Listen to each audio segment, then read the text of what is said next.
Hi, welcome back to the channel. This week we take a look at the infamous Pultec low-end EQ trick. The reason for doing this is because I'm remixing one of my older tracks and I feel the low end is a little bit flabby, so I want to add some definition to it, and the Pultec trick is the ideal method to do that.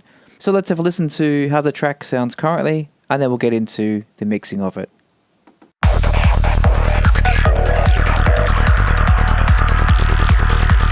Adjust the bass.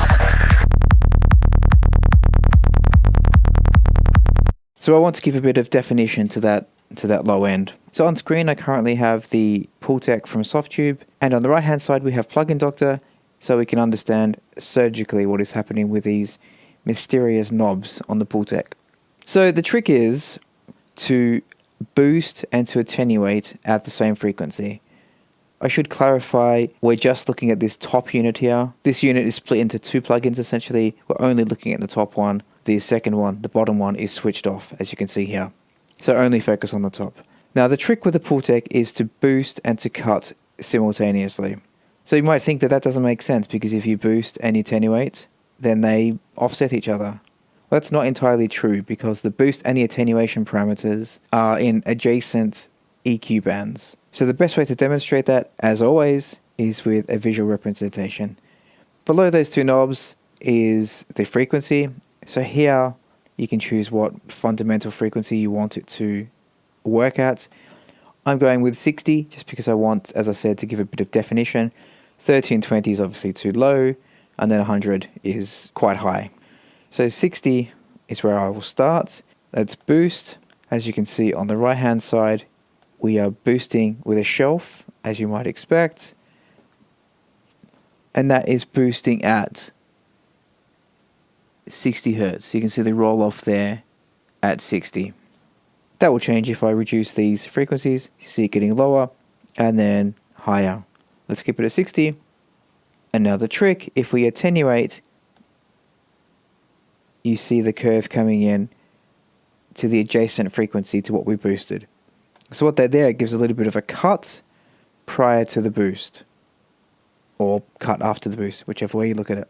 So what that does is firms up the low end, but then gives some definition just after that to make room for the bass. Otherwise, if you're just boosting, then it will become a bit too muddy down there.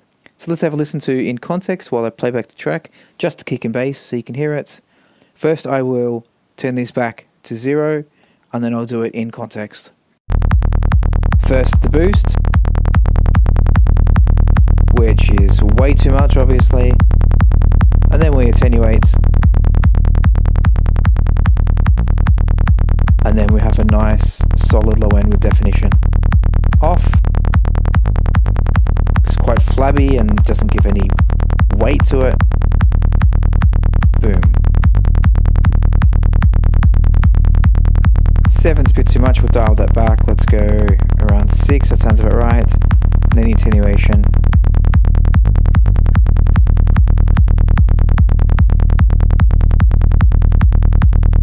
To me that sounds quite nice. Let's leave it in context with the rest of the track.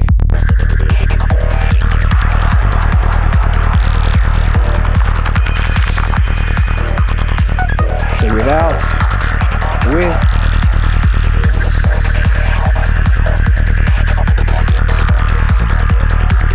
without,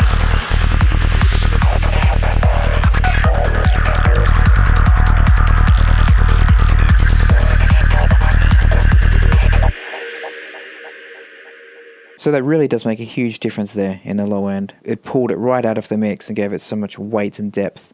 We can play with the frequency here. I think I'll leave it at 60, but let's have a play.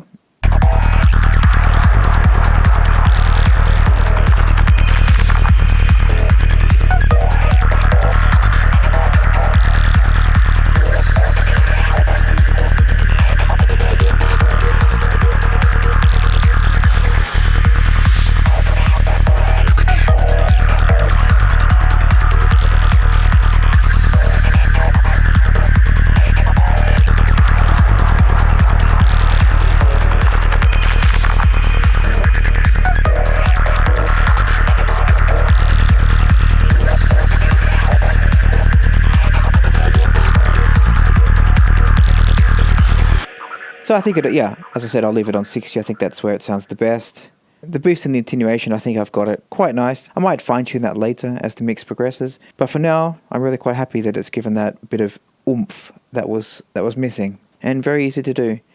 I think the mystery is people usually start dialing in these knobs without truly understanding what's happening. And that's when Plugin Doctor really comes into its own, because you can see exactly how it's affecting the channel. So yeah, I hope that helped, and I'll see you next week. Bye bye.